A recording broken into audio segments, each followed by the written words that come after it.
Hello and welcome in. It's time for another Project Epoch class overview.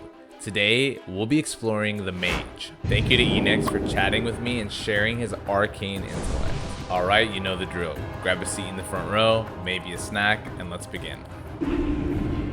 In the halls of Ironforge, dwarven mages have began to find mastery over the magics of Azeroth. Great to meet So on you. Epoch, go make that dwarf mage in case you find the gnome ones a little too small for your liking.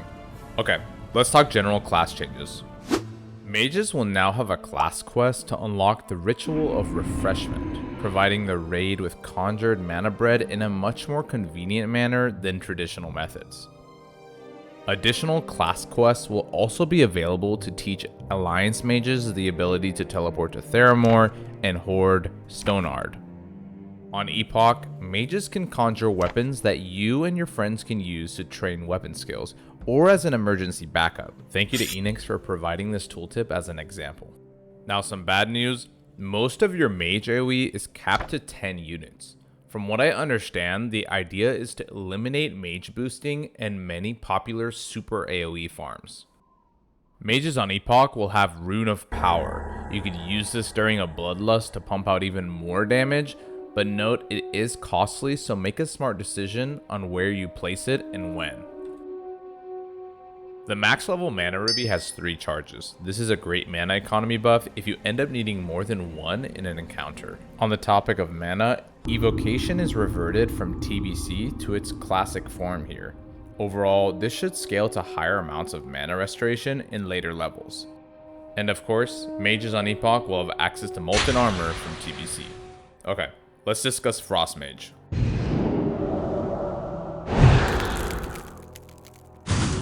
Piercing Ice now has a new effect. The talent damage bonus is tripled against fire immune targets. Elemental Precision provides double the benefits, a huge help to reaching that spell hit cap without as much hit needed on gear.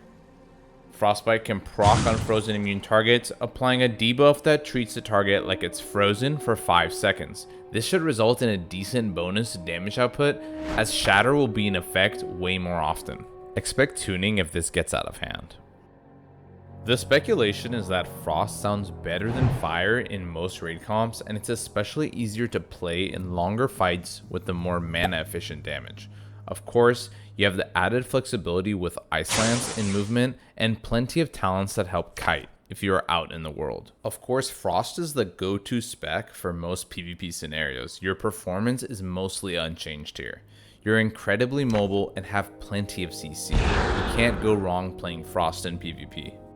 Okay, onto Fire.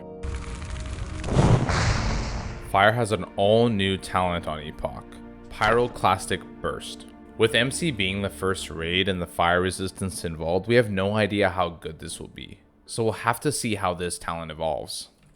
The improved Blasting talent now gives bonuses to Arcane Blast as well. Master of Schools now refunds mana for any school, although I'm not sure if you'll go that far down the fire tree as other specs. Of course, as Fire, you will also have the Molten Fury talent, which could scale pretty well in later tiers. Fire is still surprisingly good in PvP. It's a different playstyle than Frost though, but you have some added CC with Dragon's Breath, Blast Wave, and the stun chance from Impact. Some potential escape with Blazing Speed also. It should be pretty fun in BGs as well, as you hide behind your front line and just let it rip. That's really it for Fire, not a lot has changed here. Let's move on to Arcane. Before we get into the rotational changes, there were some shakeups in the talents I'd like to cover. Improved Arcane Intellect replaced Improved Blink. This talent essentially grants Arcane a unique raid buff that didn't exist before. Now the effects of Improved Blink have moved to Prismatic Cloak, and they were buffed to 30% up from 25%. Also, Improved Mana Shield has been changed to Improved Shielding on Epoch, and now includes buffs to Mage Armor's resistance benefits. Now, with those changes aside, Enix has some great news for Arcane fans. It has everything you need. It has a brand new rotation. It's engaging, but it still has the mana management involved. Yep, you heard him, and Arcane has proved strong in early tests. The talent Arcane Impact has been changed to benefit all Arcane spells. That's huge because now you'll have access to Arcane Blast in the talent tree, and access to a new ability, Arcane Barrage. Arcane Barrage's effect stacks with the empowered Arcane Missiles talent and creates a pretty engaging rotation. Oh, and clear casting is thus easier to proc due to these rotation changes because you'll actually be using Arcane Missiles, unlike TBC. Keep in mind, more of Arcane's damage profile will be from Arcane Missiles. You will need to be smart with your positioning as you don't want to break your channel.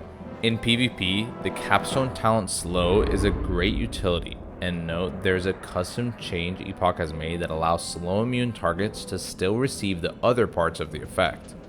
This works on monsters of course, but also on players. Remember, you are more hard casting reliant than most other specs, so it's not often chosen for PvP.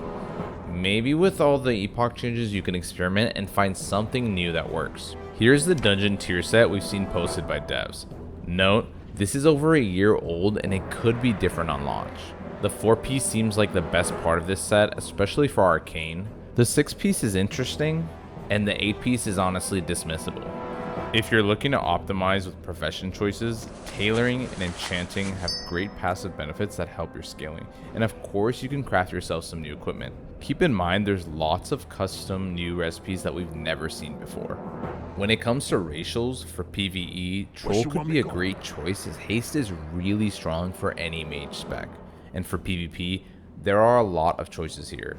Maybe hardiness from Orc, Gnome for Escape Artist, or Undead for Will of the Forsaken. Get creative because you can swap racials on Epoch every 2 weeks. Thank you to Enix for all the help with making this video, and of course a big thank you to you all in the audience for sticking through. Leave me a comment with your thoughts on the mage changes we covered, and subscribe to catch the next class overview ASAP. Remember, on July 26th, stop by my YouTube live if you'd like, because I'll be streaming Project Epoch on launch and going forward. This is Muzzy, and I'll see you guys next time.